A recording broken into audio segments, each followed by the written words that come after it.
Namaste. I'm having a hard time. This is attempt number 3. 3 is my number, so it makes sense to start at 3. I'm talking about openness today, and openness is where I ultimately, but the culmination of my practice is good.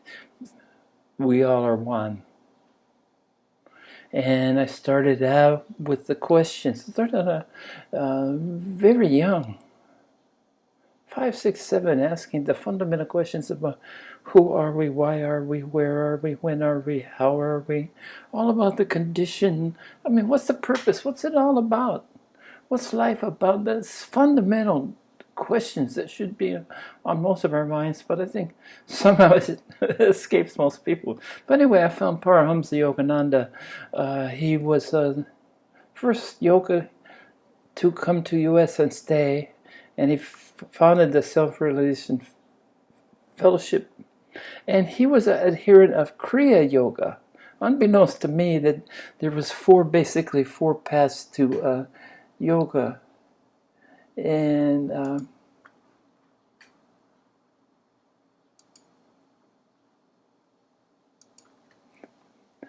Kriya it's also known as Raja, the path of discipline. Okay, there's Bhakti Yoga, which is a yoga of devotion. There's Karma Yoga, the yoga of action, good deeds. And there's one that I ended up eventually because it was most suitable to the tools that I had at my disposal, and that was Jnana Yoga, the path of knowledge.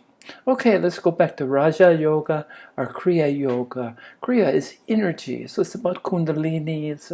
And what I found out by studying Paramahamsa is that was one of the paths that you needed to really work with a adept, with a guru, because it's about transmission. And they do a lot of it. It was one of the few things that talked about a lot of secret teachings, and a lot of this had to do with transmittal from the guru, from the adept, from the master of Kundalini, from the master of Kriya, the master of energy, the techniques, and they're very rigorous, meditative techniques that were conducive, that would lead to the mastery of this energy that's available to us all, of channeling it through the body. Anyway, I loved his teachings, and he did it in a simple state, but as I delved deeper, I realized that I needed to be in the presence, physical presence of someone, an adept, a guru, someone who was steeped in the history and the transmission, and it's a direct lineage, this, and I didn't have access. Paramahamsa had already passed on. I was 4 years old, 1952, I believe. And anyway, but I stayed with it. I stayed with Kriya Yoga. I stayed with Paramahamsa. And Paramahamsa was also for me about Bhakti Yoga, about the path of devotion, the heart chakra. And this is how I pursued his teachings. But I'd always come back to this problem, and I knew inherently that more than likely I would never have a guru in the flesh. It just didn't seem on my trajectory in my future for the majority of my life. But at some point, I think through Alan Watt, some introduction to Zen started to appeal to me, because Zen was of the mind, I thought.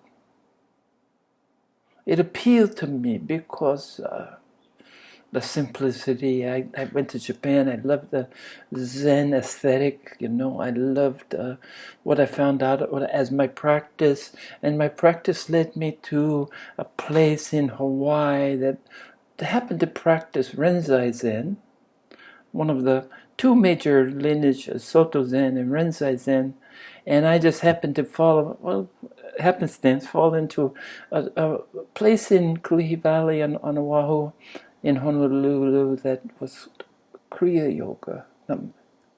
That was Renzai Zen. And I met Reb Roshi, and Renzai Zen uses the koan. Okay, so I received the koan in a very formal ceremony, and it also, Renzai Zen also included a training in Kyushu and Akibana, flower arranging, and Chadao. It's the way of the path of the samurai, basically. I had to master these three things. And meditation. So I spent many, it was the beginning of a 33-year journey in very, very rigorous Zen with the perfect posture. And my martial arts is always I got a chuckle because my martial arts was actually the Zen walk of placing one foot in front of another. And I'm the only one in the whole school that was practicing this, because the Roshi just said, this is for you. And later on I came to appreciate it, because I wanted to beat someone with a stick, kendo, or kyushu, shoot an arrow, or something, judo, something more active than walking. But actually walking turned out to be the foundation of all martial arts.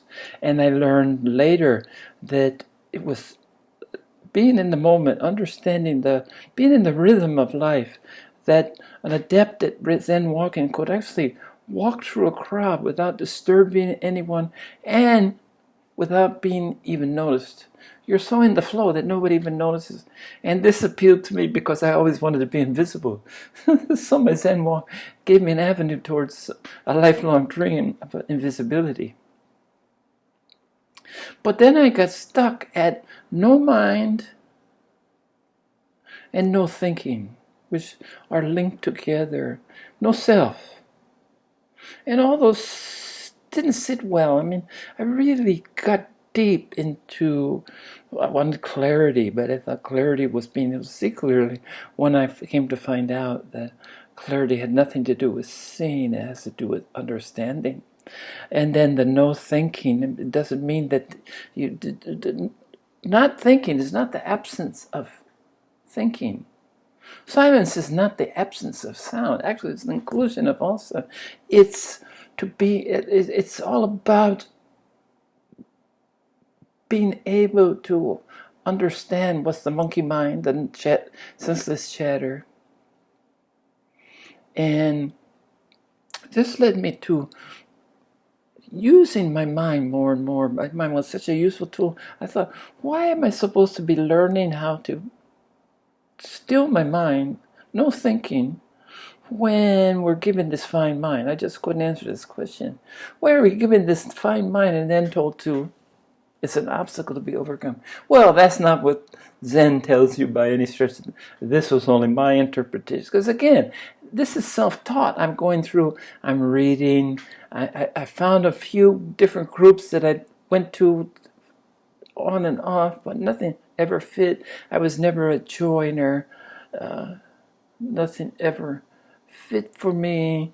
At some stage in my life, I came back, during my Zen studies, I came back to Hinduism because I found Muktananda Baba and got Shaktipad, and went back to Hinduism. And I'm not sure, I never got in deep enough to know which yoga that he practiced, that was this group practice. But that was a kind of diversion, but back into Zen. And then I ran up to these, when I realized that, geez, I think we should use the tools that we've got. And my mind was one of them. And I just kind of naturally progressed into jhana yoga, went back to Hinduism. And this is the path of knowledge. It's yoga, or union with Supreme through intellect. And it's to use the mind until the mind is no longer useful. Well, I stayed on this, and I got to Traikaya. I went through awakening. I became actually, I skipped a step, because then I went back and I found the purple. I found Milafo. And I joined the group, and it was my first guru, and he helped a lot. And it was Chan. Chan is a Chinese Bodhidharma. The 28th patriarch went to China and taught Chan. And the sixth patriarch, there was only six in China. Wei Ning was a really meaningful person in my life. So I did have a guru finally, but as I realized that my time with the guru, after he had given me some advanced teachings, which is in Xing, heart to heart, it's not communicable. It's you have to. It can't be put in words. And anyway, I struck up my own. I found the Traikaya, went through the 3 stages of awakening with the different Buddhas that I'll talk about at another time. But after this, Advaita Vedanta, non-dualism was always a theme. And in my awakening, 2 to 3 days spirit awakening experience, the reconciliation of diametrically opposed opposites, good and bad, tall and short, dualism merged into non-dualism, and I found the truth of non-dualism. And the truth is that we're all self. We've always been the self. All there is the self, and the self is the Atman. In the my manifestation of the self is Atman, and Brahman is the God. Is the God consciousness, the ocean of awareness. And at somewhere during my studies, I became named Haiyang, which in Chinese means ocean, and it's ocean of awareness. So that actually we're already only can be self, and we're